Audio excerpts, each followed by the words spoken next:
Hey everybody, welcome back to the channel, welcome back for another Walking Dead video, welcome back for another The Ones Who Live video, kind of a discussion video. Wanted to dive into what we could possibly see, what could Rick's reaction be if he were to find out a few of the following things that happened while he was gone, and what his reaction will be, how he'll handle it, if he'll have any kind of knee-jerk reactions to wanting to get back home if he does get back home. Because with the premiere of The Ones Who Live coming up in less than a week now, I am often kind of curious because I have seen a couple of the videos about this and I kind of want to give my input about it. But how is Rick going to handle a few of the things if Michonne actually finds the time to tell him about what's happened since he's been gone, the casualties of war, his new son? Now, one of the first ones I wanted to dive into is the Whisperers, because in the comics, Rick is around for the Whisperer War, but in the TV show, he is not. He's since been gone for however long. And with the Whisperer War, when it got into full swing, it did follow some of the same comic line, as in Negan, after he escapes, after he's let go and kind of given the chance to prove himself within the Alexandria community, he is enlisted by Carol to take out Alpha. And the reason behind that is that this is kind of what starts the war, is the casualties, because the Whisperer is trying to establish boundaries, saying you can't cross this line. And then when our characters do, we get the casualties that really is the firing shot to that war, which in the TV show, obviously it differs from in the comics, but in the show, we had Jesus get stabbed, and then we had Enid, Tara, and Henry and a few others end up with their heads on pikes after being captured by the Whisperers, and they were set on that boundary line that the Whisperers tried to establish to avoid any conflict. But I really think the Whisperers were looking for conflict to kind of establish their dominance or what have you. And among that was the casualty of Henry, who was Carol's adopted son that she shared with King Ezekiel.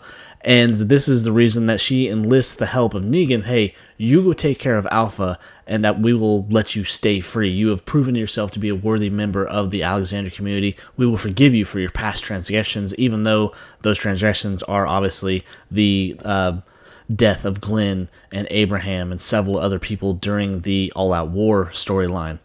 But I just wonder, how is Michonne, if she even gets the chance, going to explain this to Rick, going to explain to him, aside from the Whisperer War, the things that they had to go through. Another one would be Negan escaping altogether and them not immediately putting him back in prison, and the fact that Judith develops a relationship with Negan while he is still imprisoned in Alexandria, and really goes to visit him as often as she can, and just having this all-around general connection to him, trying to understand why he did the things he did. And not only that, one of the big ones I think that Rick would have a pretty big reaction to is the murder of Siddiq, who in turn was the reason that Carl got killed in the first place. So to see that Siddiq, who was saved by Carl, ends up getting himself killed, it kind of makes Carl's sacrifice for nothing.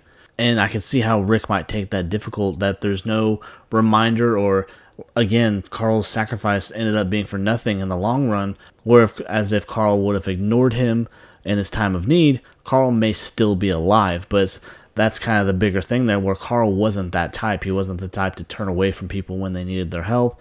And so that's how that all played out. But I guess one of the biggest things, if Michonne tells him that you have a son, and this is the son that we share together, his name is RJ. I mean, how is Rick going to handle that? That he knows now that he has a son back home, and he's going to do whatever it takes to get back to him. Because that's kind of my big question, with still the uncertainty, because we're getting teased in a couple different ways. Yes, this is supposed to be a 6-episode thing, but then we get teased with the possibility of it could go on.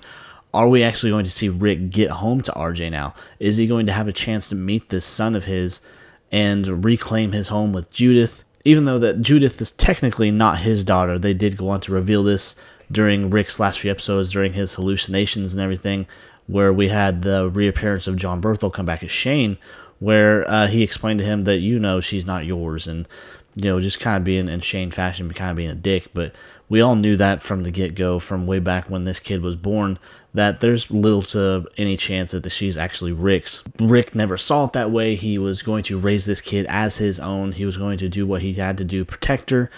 And, Judith saw him in turn as her father too. And she may not know. I can't remember if she ever found out whether or not she's actually Rick's biological daughter. I don't think this was ever revealed to her. I kind of think people don't care if she is or not, because Rick raised her from a baby. He protected her. He made sure that she went on. So it would be kind of interesting to see if they go that route, if Michonne actually gets the chance to reveal all of these things, to just basically catch him up. What's gone on since you've been missing? Let him know that Daryl spent years looking for him, and at this point, she doesn't know that Daryl's now missing himself, but let him know that people didn't give up. There were a handful of people that just could not let you go, that needed to know that you were somewhere out there, and they continued that search for so long.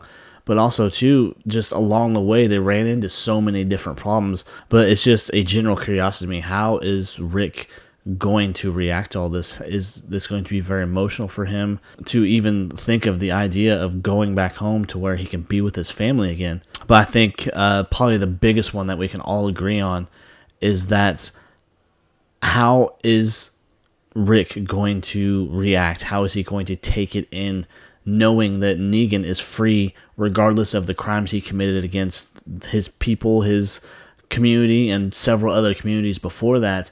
How is he going to take it in, knowing that he's back out there in the world doing God knows what? Because Michonne, obviously, she does not know about the fact that Negan is now in New York, with Negan possibly taking up leadership again of a whole new faction of saviors, or whatever they're calling themselves now. I can't remember. Just maybe this is something he finds out when he gets home, that Maggie went off, she's now home again, and knowing that Negan's back out there in the world in a leadership role, what could possibly turn into the Saviors 2.0? And could he just let this go, or would he actually go after Negan to make him continue to pay for the crimes, even though that we can safely say that Negan's not the same guy he was. He is not that bat-wielding psychopath that would beat people down for fun. So it's just, there's several topics that would be interesting to see how he deals with them, how his mind would compute all of that if he were to actually have the chance to be told that, especially the casualties of war, his kids, and just the different things that have gone on since he's been gone. So it's just something, a quick little video I wanted to do, a quick little discussion, see what you guys think. So please leave comments down below. Leave likes, and if you enjoyed the video and you enjoy this type of content, please be sure to subscribe, turn on those notifications, and help me make that push to 1,000 subscribers this year. I'd really appreciate it. It would mean the world to me. So until next time, guys, take care. Bye.